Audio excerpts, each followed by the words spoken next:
After all the design work, bonding and assembly, the most important step was getting the bike on the trail, and that we did.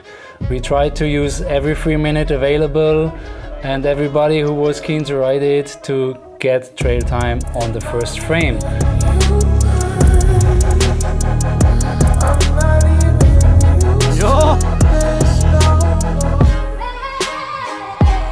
And based on that confidence that we gathered, we started bonding the second frame, and we also visited the FH in Münster to validate our shear samples. Let's dive right into episode number 13 of Redevelop a Mountain Bike Frame. So let's start with the riding impressions. The bike felt very stable.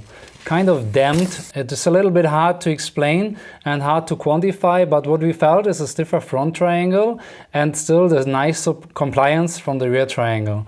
So it overall gives you a lot of trust and confidence when you ride it, but still the unparalleled off-camber traction. So super nice ride feel. It was fun story on the side note. I was just chasing Kai down one of the local trails. And after I turned off my Strava in the afternoon, I had King of the Mountain just dialed in like this, which I have been working on for many years, and it has never happened. So there must be something with the performance of the bike that is just a nuance better and giving me the ability to, beat myself actually.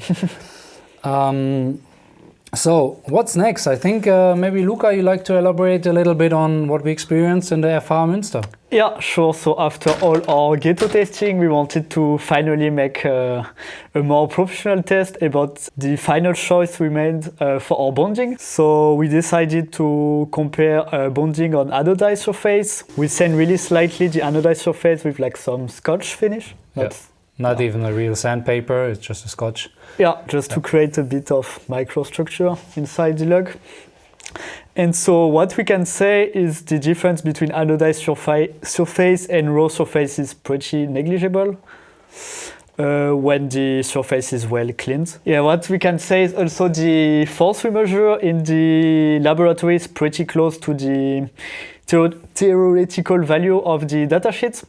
So we are pretty confident about our bonding and our surface prep. Right? Yeah, so that's a nice point. Mm-hmm. And also we saw something pretty interesting. How the sample broke. They all broke like the same way. You have like the two plates, and they all like broke at this level where like the sample like peel. So you have like a little surface. Apply on the glue. Yeah, I think when you put the sponge from the FH Münster, like right now over what I'm saying, you can get the idea pretty nice. So what happens is you have all the shear, but in the end zones you get some peel. And I think what's interesting about it is basically we don't have that case with the lugs, but we simulate in the same time a little bit of peel, which can happen under real extreme dynamic load cases. So sorry for interrupting, but yeah, I think that was pretty all for testing in the laboratory, and also we also wanted to compare the result from the laboratory from our ghetto testing, and what we can say is like the results were pretty similar. So that's a nice point because it means that we can still continue testing a bit in our ghetto lab test, and then at the end we can still make it more professional, but then we can save money and time just by doing by ourselves. Mm-hmm. Yeah, I also learned something really interesting, that some of the adhesives, they cannot take minus temperatures and they basically get destroyed. So I think it will be very important, especially when you get a supply in winter, to make a sample and destroy it to be sure that the adhesive is actually working as supposed to be. So yeah, we bonded the number 2 frame. Yes, so yeah, for the number 2 frame we made it a bit more organized, and we also try infusion to make it a bit easier to bond and also cleaner.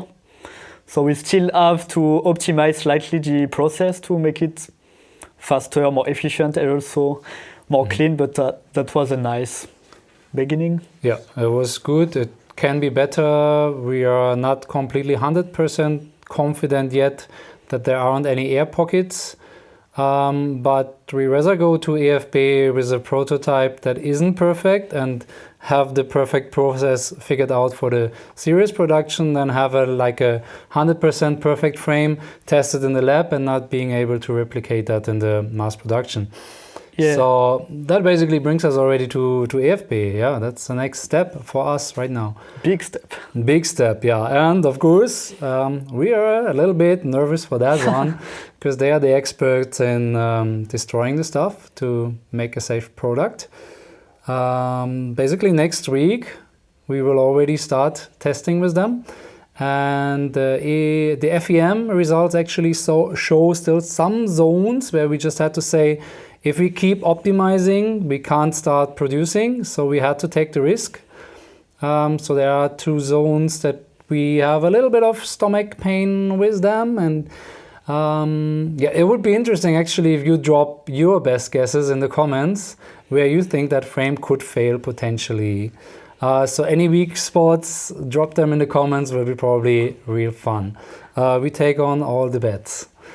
Let's hope it's only wrong answer. Yeah. And actually, fun side note, as you saw, the frame has the purple lugs.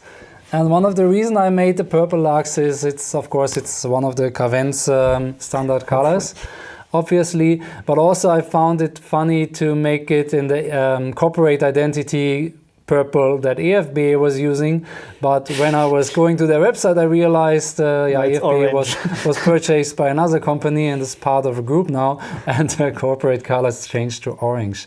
So obviously we are super excited for next week, because if EFBE fails to destroy our prototype, we can start accepting pre-orders and roll out the website and everything. So big moment for us if that goes smooth.